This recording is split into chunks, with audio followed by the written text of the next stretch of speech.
1942, he stepped forth like some warrior of old to lead and inspire vast forces of men. At a pace never equaled, his Third Army swept across the continent of Europe.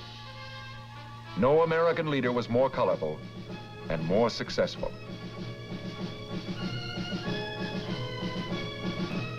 General George S. Patton, Jr., dedicated to glory and the victory that was won. The name, the symbol, the victories, our history.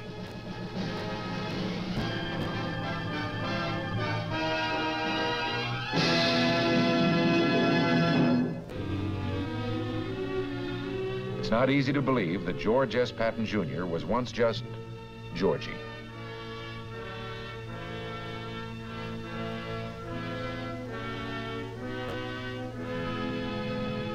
From his earliest years, this lad believed he was going to be General George S. Patton, Jr. His imagination was stirred by stories of great heroes of the past, told by his father. His military career began at VMI. At West Point, he proved himself a model cadet, although, like Washington and Napoleon, he could not spell. Rarely from this time on would Georgie flash this attractive smile. It just didn't go with his very serious ideas of soldiering.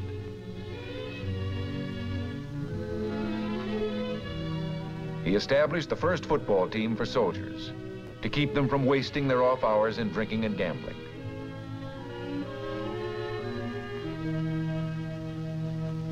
World War I, convinced that this ponderous vehicle would someday come into its own, he studied it, rode into battle on it, became a hero alongside it. Our first tank commander, he would always be linked with the weapon that symbolized his driving, overwhelming personality.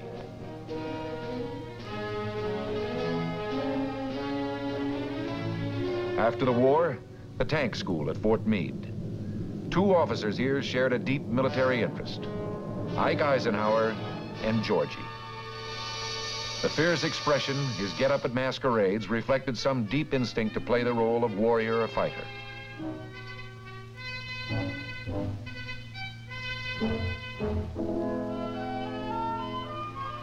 His wife joined in, sensing that even in fun, these roles suited her soldier husband.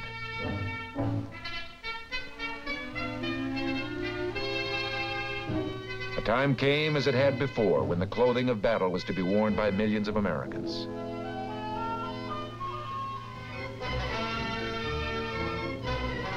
November 1942, in command of American forces for the invasion of North Africa, Lieutenant General George S. Patton, Jr.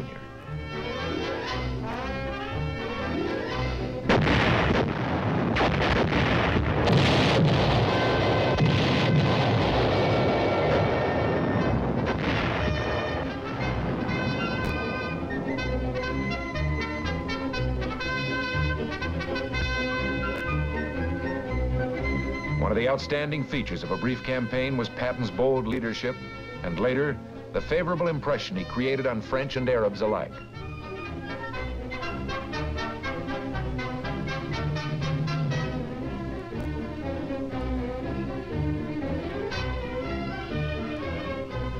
Long-range plans could now be discussed. Plans which would cast America's toughest general in a leading role. Meanwhile, a battle was raging to the east in Tunisia.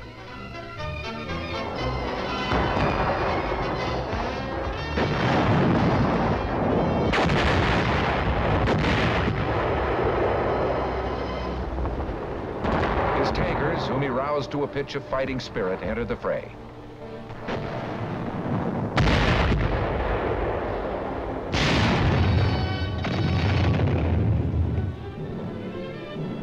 Allied leaders such as General Alexander sensed Patton's remarkable military gifts, his judgment, his sure instinct for what the enemy would do.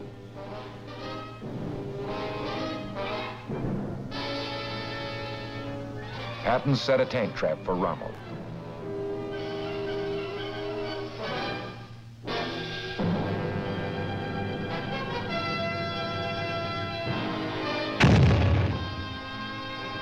Rommel marched right into it. His 10th Panzer Division lost half its 60 tanks, retired, and never attempted a counterattack.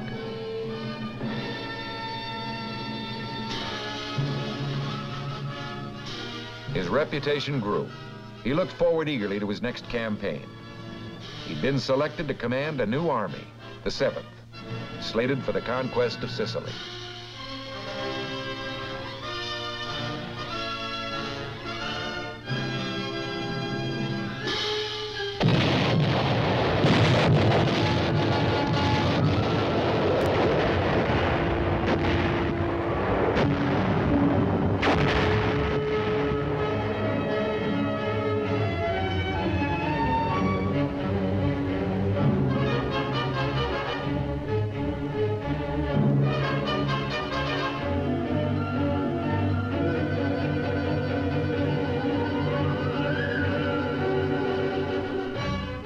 Of the day from Patton to his men. Remember that we as attackers have the initiative. We must retain this tremendous advantage by always attacking, rapidly, ruthlessly, viciously, without rest. Keep punching. God is with us. We shall win.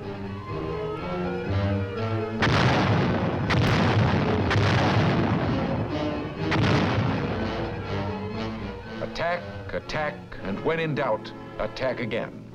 Patton's major principle for fighting battles or a war.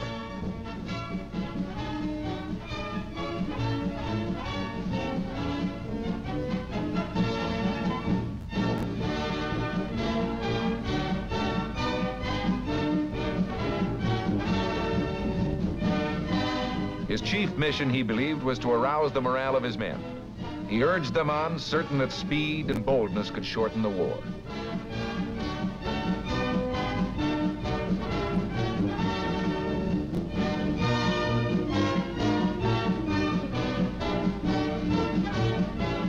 Like Monty, he believed in showmanship. But he was aware that if the act could not be carried off in fine style, the men would see through it. Both leaders used every means to inspire the troops of their vast command.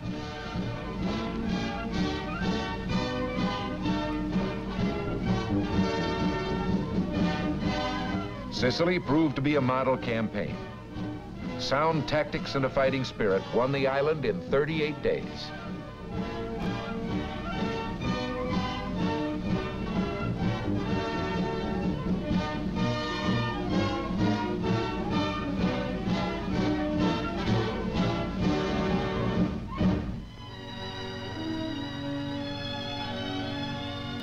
The Supreme Allied Commander paid a visit. Passionately involved in the work at hand, Patton had acquired a reputation for being tempestuous, sometimes rash. There was a question as to his role in the invasion of Fortress Europe.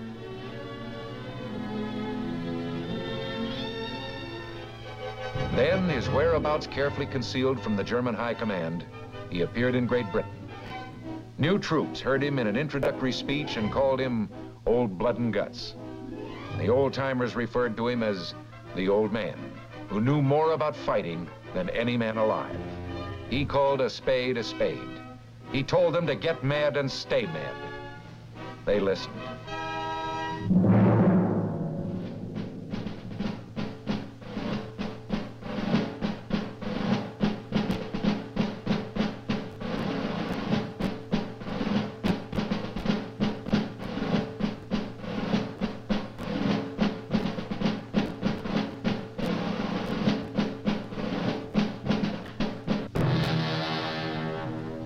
On D-Day, behind Bradley's First Army, another army assembled, Patton's Third. With plenty of armor, this outfit was like its commander. Fast, hard-hitting, spirited, spectacular.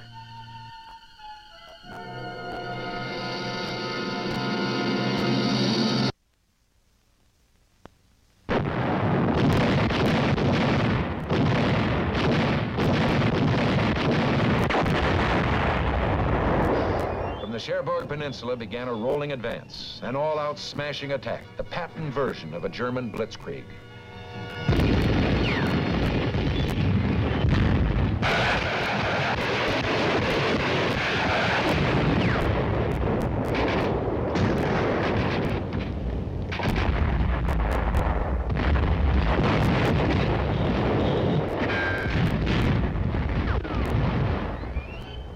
old man had said, "The harder we push, the more Nazis we'll kill.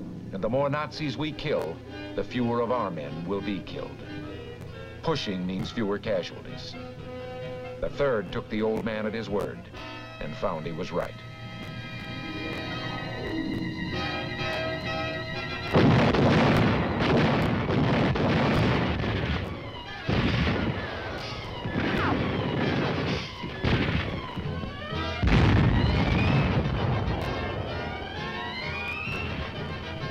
St. Malo, the beginning of a long list of towns, occupied by Germans one day, liberated the next.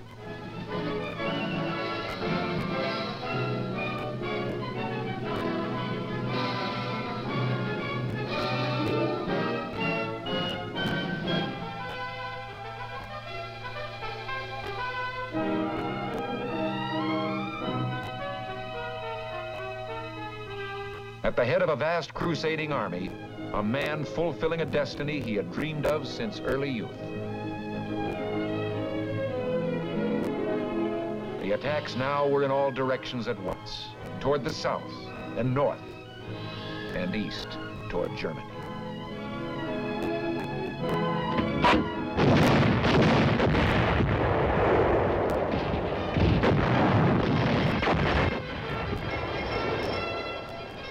The 3rd advanced like a tidal wave, and the enemy's response was fear. He told his men, "In the last 2 weeks, the 3rd has advanced farther and faster than any other army in history. My intention is to move farther and faster still." Outrunning its maps, the 3rd Army crossed the Seine. In his words, he was touring France with an army.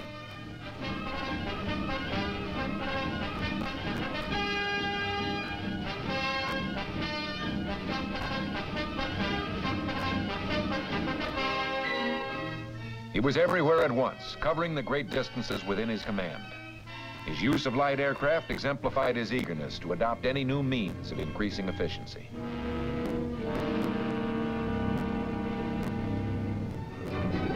Throughout, the 19th Tactical Air Command of the 8th Army Air Force gave incredibly close support.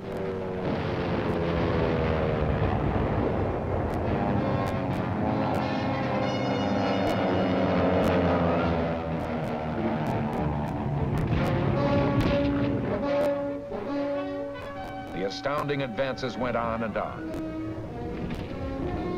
Patton saw nothing in the way. He was ready to push on into the heart of Germany.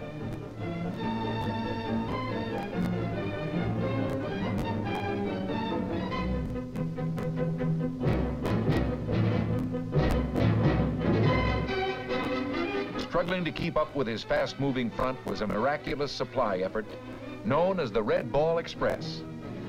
But now Patton's supply lines were strained to the utmost. Winter was approaching. Other Allied armies were feeling the pinch. The 3rd was ordered to hold up, to take the defensive. Nothing but defeat itself could have made the general more depressed.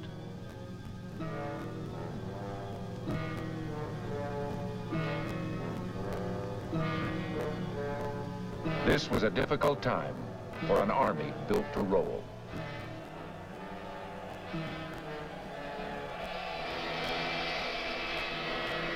The tension for Patton was finally eased. He was assured by his old friend that the 3rd would eventually receive adequate supplies to resume what they had begun. Patton urged his leaders to keep high the morale created during the offensive. He himself delivered the pep talks for which he was famous, giving credit, instilling pride, urging men to even greater deeds.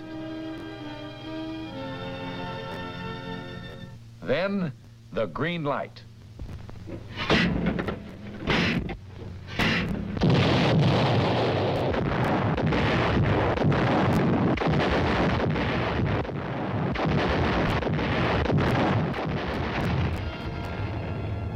In 400 years, this fortress city had withstood every assault.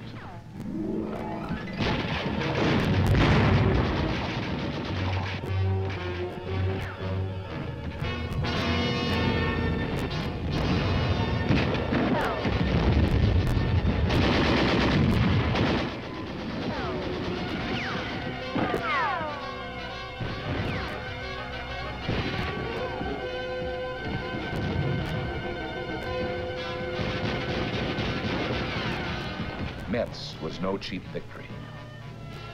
But the fall of this highly regarded fortification bore out Patton's belief that no defense position had ever been successfully defended.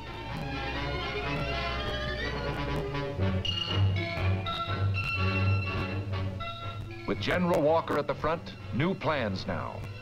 A great drive toward the highly reputed Siegfried Line. But an instinct for what the enemy will do had alerted him to a new danger.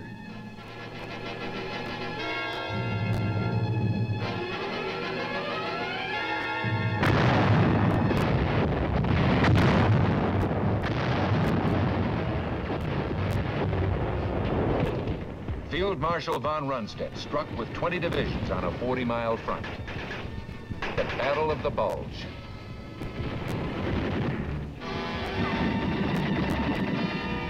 Patton was asked to speed what help he could. Could it be in 3 days, Ike asked? Patton's armored troops would make it in 2, dashing 100 miles over icy roads to Bastogne.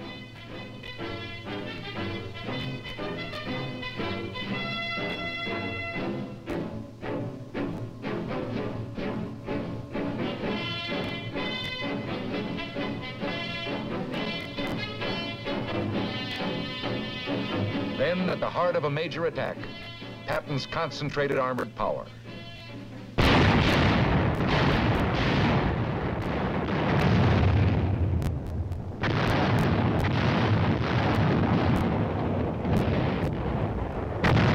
Terrible weather prevented a much-needed air attack. A religious man, Patton frequently prayed. This time, a prayer went out on thousands of printed cards for all his men to join him. Almighty and merciful Father, grant us fair weather for battle.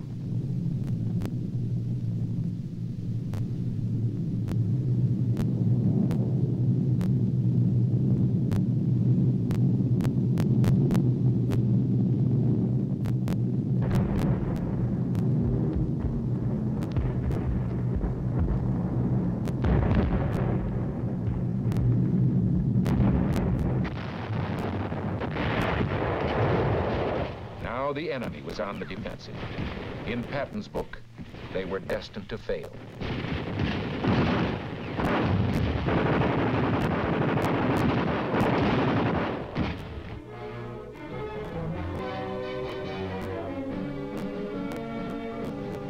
The 3rd broke the back of the German offensive and began preparations for their own. Always the old man pushed them harder than anyone had pushed them before. Always the results were more than they might have expected. For a commander who was so obviously a winner, they would do the impossible.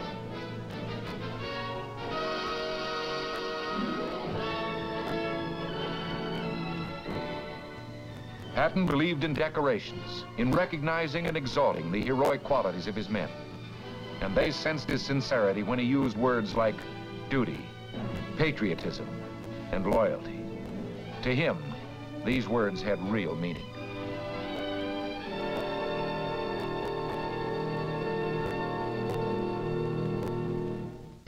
The Siegfried Line.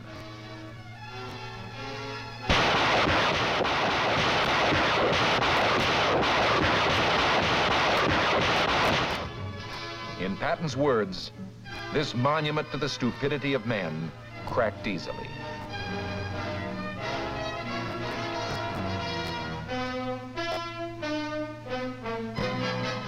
The famous 3rd was now on the loose again, on a spring rampage that would bring the war to a close before summer.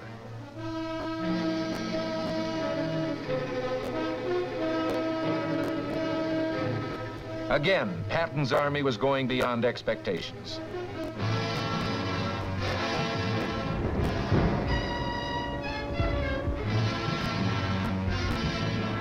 The enemy believed Patton would pause at the Rhine.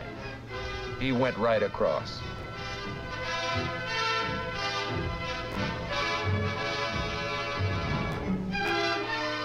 Now, along a wide front, his divisions fought toward the final goal.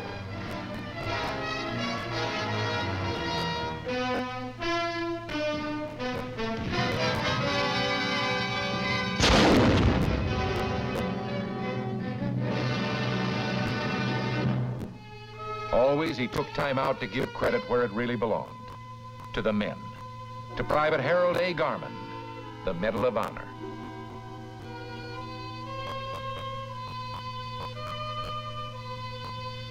Exalting sacrifice, Patton never dwelt long on the horrors of war. But as his Third Army overran concentration camps in Germany, he saw horror of a new kind.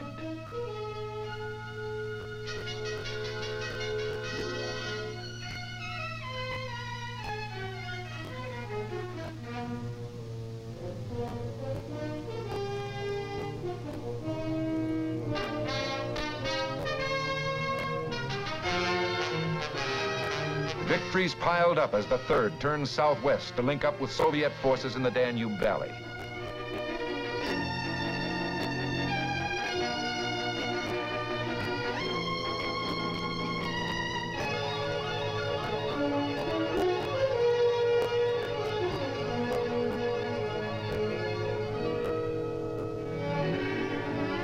It was over. For a moment, Patton relaxed his carefully maintained role of colorful leader to be himself.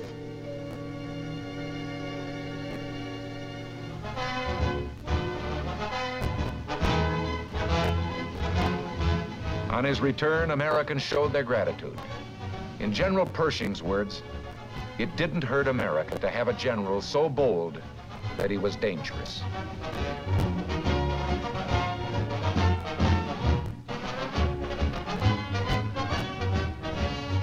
Los Angeles went all out in its reception. With him was General Doolittle, whose 8th Air Force in Europe did so much to assure final victory. Although no unit, no individual won the war, we're fortunate in having one here tonight with us who had a large part in winning the war. I'm pleased and proud to have been privileged to fight by the side of General George Patton.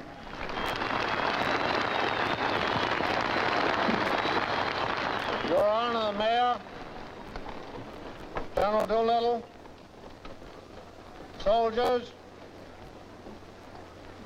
ladies and gentlemen, coming over here, there was a very great lesson. The first 4 hours, we passed over a destroyed land, utterly destroyed. You who have not seen it do not know what hell looks like from the top. That's what Germany looks like. That's what Austria looks like. That's what any place that the 8th Air Force and the 3rd Army worked on looks like.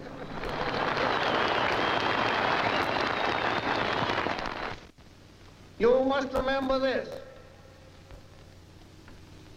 that from Brest to various towns in southern Germany and Austria, whose names I can't pronounce, but whose places I have removed,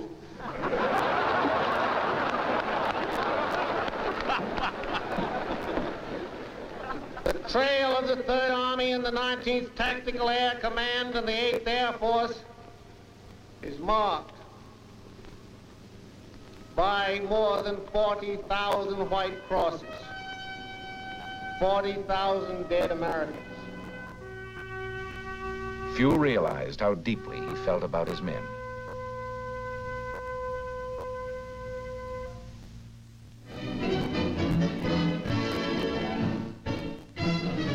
Germany, with no more battles to win, Patton watched Americans compete on the playing field. Again, he saw the fighting spirit, the will to win, a quality he loved and admired, and which epitomized himself. Struggle was the test of a man. War, the supreme struggle, provided the highest test.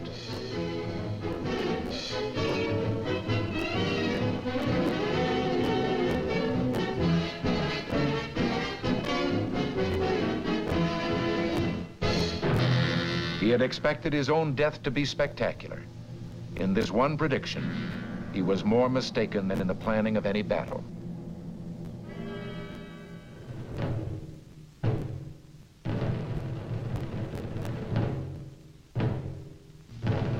He died of injuries received in an automobile accident 4 months after the end of the war.